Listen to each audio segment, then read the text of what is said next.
कहते हैं कि जो चीज़ हम परमेश्वर से निष्कलंक से मांगेंगे परमेश्वर हमको देगा, लेकिन अगर हमारा उसमें थोड़ा भी लालच हो, धब्बा हो, तो परमेश्वर उसी पल उसको नहीं देगा।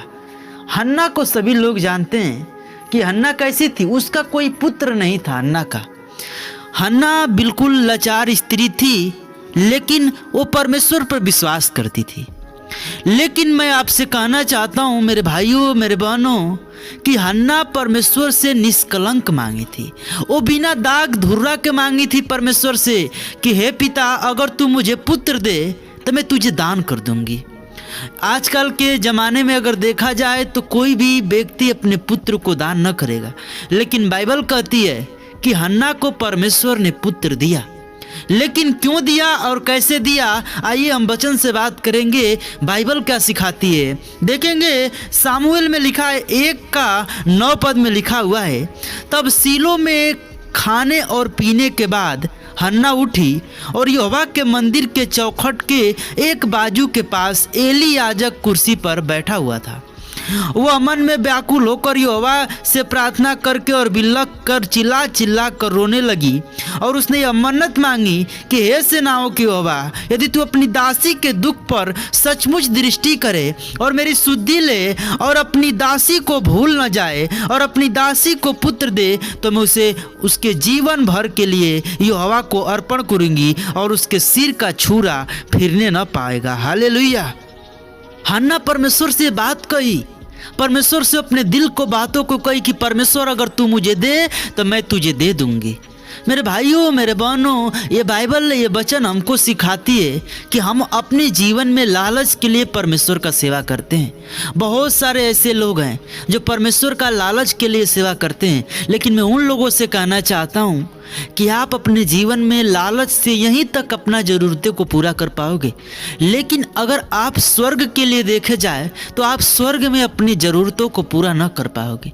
एक बात अपने जीवन में हमेशा वो जानता है जो यीशु पर विश्वास करता है कि स्वर्ग का मालिक प्रभु यीशु मसीह है, और स्वर्ग में आपको परमेश्वर तभी रखेगा जब परमेश्वर को जीवन में वचन को रखोगे।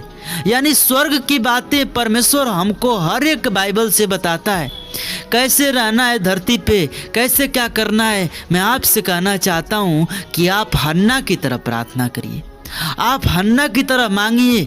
परमेश्वर आपको सच बता रहे हैं, जो मांगोगे वो देगा, लेकिन आपकी प्रार्थना हन्ना की तरह होना चाहिए। लेकिन हन्ना ने प्रार्थना करके क्या कहा, जब वो यहोवा के सामने ऐसी प्रार्थना कर रही थी तब एली उसके मुंह की ओर ताक रहा था।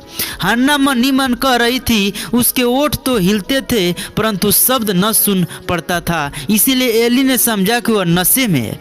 तब एली ने उससे कहा, तू कब तक नशे में रहेगी, अपना नशा उतार। हन्ना ने कहा, नहीं हे मेरे प्रभु, मैं तो दुखिया हूँ, मैंने तो दाख मधु पिया है और न मदिरा। मैं तो अपने मन की बात खोलकर यहोवा से कही है। अपनी दासी को ओछी स्त्री न जान, जो कुछ मैंने अब तक कहा है वह बहुत ही शोकित होने और चढ़ाई जाने के कारण कहा है। एली ने कहा, कुशल से चले जा, इजराइल का परमेश्वर तुझे मन चाहा वर देगा। उसने कहा, तेरी दासी तेरी दृष्टि में अनुग्रह पाए। और वह स्त्री चली गई और खाना खाया और उसका मुंह पर उदास न रहा। हालेलुया। फिर उसके बाद हन्ना ने परमेश्वर से प्रार्थना करके आखिर क्या कहा, उसने कहा, मेरा मन यहोवा के कारण मगन है। हालेलुया। हर एक व्यक्ति का मन परमेश्वर के कारण ही मगन होता है। हर एक व्यक्ति का मन, हर एक व्यक्ति के जीवन में जो शांति होती है वो परमेश्वर के कारण ही होती है। आप अगर अशांत हैं, आप यीशु के पास आइए, आपको शांति देगा। लेकिन अगर आप अपने पापों को परमेश्वर के सामने नहीं मानोगे, तब तक परमेश्वर आपको शांति नहीं देगा। आप कितना भी बड़े पाप किए हो, परमेश्वर के सामने मान लो और ठान लो कि हे पिता, मैं आज से फिर कभी पाप न करूँगा। परमेश्वर उसी पल, उसी घड़ी उस पाप को खत्म करेगा और आपको अनंत जीवन देगा। मेरे भाइयों, मेरे बहनों, और फिर कही, मेरा सिंह यहोवा के कारण ऊंचा है। हालेलुया। मेरा मुंह मेरे शत्रुओं के विरुद्ध खुल गया, क्योंकि मैं तेरे किए हुए उद्धार से आनंदित हूँ। हालेलुया। यहोवा के तुल्य कोई पवित्र नहीं, क्योंकि तुझको छोड़ कोई है ही नहीं, और हमारे परमेश्वर के समान कोई चट्टान नहीं है। हालेलुया। हमारा परमेश्वर चट्टान है, हमारा परमेश्वर का वचन चट्टान है। जो चट्टान पर घर बनाएगा वो कभी कितना भी आंधी आ जाए, तूफान आ जाए, कभी नहीं खत्म होगा। लेकिन फिर क्या कही, सूरवीरों के धनुष टूट गए और ठोकर खाने वालों की कटी में बल का फेंटा फंस गया।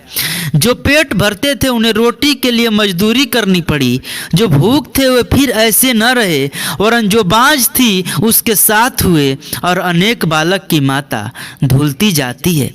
यहोवा मारता है और जिलाता भी है, वह अधिलोक में से उतारता और उससे निकालता भी है।